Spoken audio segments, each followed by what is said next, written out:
Pemirsa, Anda mungkin sudah tahu makanan jenis yang satu ini ya. Berkuah disertai lengkap dengan sayuran, bakso, dan aroma bunga sedap malam kering. Yang membuat sup jenis ini memiliki cita rasa yang berbeda dari sup pada umumnya. Sup ini dikenal dengan nama sup kimlo. Makanan khas Palembang ini kerap disajikan dalam acara sakral dalam pernikahan ataupun kegiatan besar lainnya. Sebab selain memiliki cita rasa yang sedap, sup kimlo juga dinilai memiliki isian sup yang lebih beragam. Namun siapa sangka kalau sup kimlo ini justru memiliki nilai gizi yang tak kalah baik untuk kesehatan tubuh loh. Selain bisa menghangatkan tubuh dikala terserang musim hujan tiba, sup kimlo juga melancarkan pencernaan kita. Tak hanya itu, sup yang terdiri dari bakso, wortel, jamur, dan soun ini juga bisa meningkatkan imunitas tubuh kita ya pemirsa, agar tubuh tak mudah sakit. Namun, adakah manfaat lain dari konsumsi makanan khas Palembang ini? Berikut langsung saja simak jawabannya bersama dokter di studio.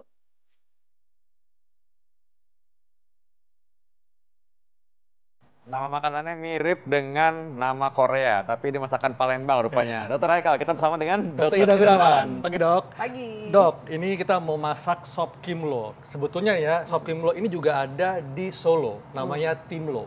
Dan memang disajikan pada saat acara hajatan ya. Yang paling kasihan ya, saking favoritnya, yang tamu paling terakhir dapetnya kuah doang. itu kayaknya kalau sama kasihan bener deh kalau gitu. Tapi harusnya kalau gitu harusnya isinya penuh ya dan kaya isinya. Ini fakta atau mitos ya kalau sup kimlo ini hanya berisi atau mengandung sedikit lemak. Ini fakta atau mitos? Ya, fakta. Nah, nanti kita buktikan ya, masaknya seperti apa sehingga berapa banyak jumlah lemak yang terkandung dalam sup ini ya. Nanti kita sama-sama lihat. Oke, jadi sop kimlo ini kan dia isinya ada sayur, ada bakso, kemudian ada daging ayam, ada wortel juga, puyuh, dan jamur dok ya. Jadi disajikan dengan kuahnya. Betul. Nah, bagaimana dok cara mengolah supaya sop kimlo ini syarat dengan nilai gizi yang bermanfaat untuk tubuh kita? Iya, nanti kita praktekin sekarang kah? Yuk, Langsung aja. Iya. Ya, kita nyalakan dulu apinya ya. Nah, seperti biasa, sup kimlo ini punya kekhasan. Biasa kalau sup itu kita ambil sup satu mangkok, kemudian bawang merah ya, yang sudah bawang goreng maupun bawang putih ditabur sesudahnya. Tapi pada sup kimlo ini justru bawang putihnya kita masukkan di dalam supnya. Di awal dok ya? Iya, di awal. Jadi kita biasanya menggunakan 1 sendok makan supaya kita menghemat minyak yang tadi saya katakan tadi ya. Nah, setelah minyaknya panas, maka kita masukkanlah si bawang putih yang kira-kira 3 siung tadi ya. Ini minyaknya bebas dok ya? Bebas pakai minyak. Kalau kita menggunakan olive oil pun, maka olive oil dalam suhu yang tinggi, itu olive oilnya akan rusak. Jadi jahat gitu. ya? Jadi jahat, tetap jadi lemak jenuh. Jadi kita boleh menggunakan minyak biasa aja ya, minyak goreng. 1 sendok makan aja supaya minyak yang digunakan tidak berlebihan. Jadi kan tadi dikatakan bahwa sop kimlo itu minyaknya nggak banyak ya dok, dan ini benar ya, kita bisa lihat. Nah, wangi toh? Wah, wangi banget berasa. Itu parfum saya kok. Wah, Parfumnya langsung. kok bawang ini putih. bawang doang ya? Ini baru bawang bawang aja putih nih. doang loh ini ya. Iya. Nah, ini begitu dia sudah warnanya agak kecoklatan, ini udah mulai coklat dan taunya dari mana? Nanti wanginya udah makin wangi banget. Nah, ini ya udah kelihatan kecoklatan. Terus kita masukkan deh kuah kaldu ayam yang sudah kita masak lebih dahulu. Oke, Ya. jadi kuah kaldunya dimasak dulu ya? Nah, kita masakkan, mungkin dokter bisa ituin. Ini asli wangi banget. Aduk-aduk wangi banget. Wah. Nah, terus ini kaldu ayam kita masukkan. Ini kebetulan saya masukkan kaldu ayamnya kira-kira 1 liter. Wow. 1 liter ya? Wow. Wangi banget ya. Banget dok. Nah, banget sekali. Nah, Nah, ini sebanyak 1 liter liter ya? kaldu ayam. Kalau tadi bawang putihnya cukup 3 siung aja. Dengan minyaknya 1 sendok makan aja. Jadi lihat ya, kandungan minyaknya memang tidak terlalu banyak. betul. Nah, begitu kuah ini sudah mendidih ya, Ya. maka kita mulai cemplungin nah. Jadi Apa nih makanan ini kita masukkan dulu pastinya bahan-bahan yang keras. Oke. Yang membutuhkan waktu lebih lama, yaitu Kayak wortel dok ya? wortel. Cuma nih pinter. wortelnya udah agak lembek nih.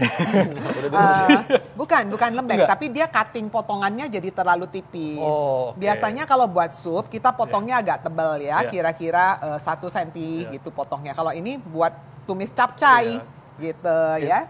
Ini yang motong eman-eman ya. Hemat. Iya. Nah, Dok, ini kan kita pakai wortel, Dok ya. Iya. Nah, jadi ada yang mengatakan bahwa Sop Kimlo ini dia baik untuk kesehatan mata. Ini fakta atau mitos? ya ini fakta. Contohnya Anda tahu bahwa wortel itu mengandung beta karoten ya. Beta karoten itu derivat dari vitamin A yang sangat bagus sekali untuk kesehatan mata gitu. Nah, ini bapak-bapak yang nyemplungin, ibu-ibu hemat. Ibu-ibu harus habis itu. Lama-lama blok ya.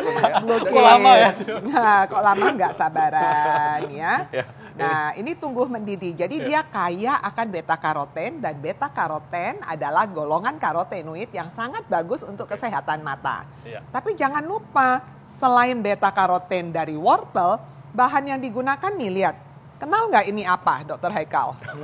Saya tahu nih dari wanginya kembang sedap malam. Nah, betul ya. Keren banget ya, kok bisa tahu sih? Nah, Hebat loh. kayaknya sering masak ini di rumah ya, sering masak. Jadi si kembang sedap malam ini biasanya kan bentuknya kayak gini nih, panjang-panjang. Nah, kalau saya di rumah biasanya saya ikat dulu, Dokter Haikal. Jadi yang panjang gini nih kita ikat. Nah, kita ikat. Iya, dibikin. Ini yang sering ada di Ini tuh yang kita makan ya. Nah, dibikin simpul kayak gini. Ini saya sangka jamur, Dok, waktu itu. Bukan, makanya belajar masak ya. Nah, setelah ikat masukin. Nah, masukin ya, kita masukkan. Biar nanti dia mendidih, karena kadang-kadang kalau kita ngerendamnya kurang lama, dia suka keras. Nah, gitu. Dok, ini masyarakat pengen tahu, Dok, sebetulnya apa sih manfaat dari bunga sedap malam ini, Dok? Ya, bunga sedap malam ini punya keuntungan, dia kaya akan zat besi. Zat besi ya. Kemudian dia juga kaya akan antioksidan. Jadi bukan cuma wanginya saja yang enak, tapi kaya akan antioksidan, golongan antosianin, flavonoid. Nah, dia sudah mulai ngericip ini ya. Kenapa dicium dulu baru tahu gitu? Nah, itu dia. Untung udah udah masak. Jadi antioksidannya cukup banyak dan salah satunya dia juga bagus untuk kesehatan mata karena kandungan antosianinnya. Jadi lihat, udah ada 2 ornamen bahan makanan yang bagus untuk kesehatan mata, wortel maupun si bunga sedap malam ini ya. Terus ada ini lagi ya, pada kandungan zat besinya ya. Betul, ada zat besinya. Nah, agak berat nih, Dok. Nah, setelah itu dokter, kita masukkan nih bakso-bakso dan kawan-kawannya. Biar dia juga cepat untuk matang ya. Lihat, Anda lihat. Jadi dia bukan cuma kaya akan sayur-sayuran. Ini juga bakso ikan, Dok? Bakso ikan, kadang-kadang boleh hanya ikan aja, tergantung selera. Kadang-kadang ada yang mau kasih bakso sapi lagi deh. Dan dia ini sebagai sumber protein ya, Dok. Dokter lihat, ini kan protein hewani. Betul. Jadi bukan cuman kaya akan sayuran, tapi dia juga kaya akan protein. Nah, sampai sini artinya sup ini lemak kurang, sayuran antioksidan banyak, proteinnya juga ada. Oke ya, sekarang kita masukkan lagi yang berikutnya. Apa nih? Oh, suwiran ayam yang tadi kaldunya diambil. Nah, dokter masukkan. Ini kita bisa bikin kira-kira buat 3 porsian, 3 sampai 4 porsi cukup banyak ya. Tapi ini berarti jadi lebih nambah protein, Dok ya? Nambah protein. Jadi sebenarnya kita nggak usah mikirkan lagi, oh ini karena saya khawatir apinya kencang, saya boleh tambahkan lagi supnya ya, nggak masalah. Jadi kita nggak usah mikir lagi, oh saya harus masak kira-kira 2 atau 3 macam sayuran supaya ada sumber protein dan sayuran. Sebetulnya nggak perlu. Dalam satu sup Kimlo ini saja Anda sudah mendapatkan protein ada, sayuran ada, ya semua deh ada di sini. Nah, itu kayak iklan ya. Gitu ya. Udah gitu untung, ini sebenarnya kuahnya juga ada nggak nih manfaatnya? Kuah ini adalah orang-orang suka begitu tuh. Nah, kuah itu kaldu kan. Kalau orang sakit katanya badan proteinnya kurang kasih kaldu. Sebetulnya kaldu ini kaya akan nukleotida. Nah, nukleotida ini tidak bisa langsung untuk diserap menjadi albumin, pembentukan protein tubuh ya. Jadi kalau misalnya kita ingin menaikkan protein, maka paling baik dapatlah dari sumber protein. Boleh telur ya. Nanti kita cemplungin juga nih telur puyuh. Kemudian boleh juga dari daging-daging ayam yang disuir tadi ya. Jadi jangan selesaiin cuma kuahnya aja ya, kalau kita lagi makan. Ini lengkap ya, ada proteinnya, ada seratnya, ada vitamin A-nya. Nah, Dok, ini juga ada yang mengatakan nih bahwa katanya Sop Kimlo ini baik untuk kesehatan otak, fakta atau mitos, tapi nanti kita bahas Dok jawabannya sesaat lagi tetap di Hidup Sehat.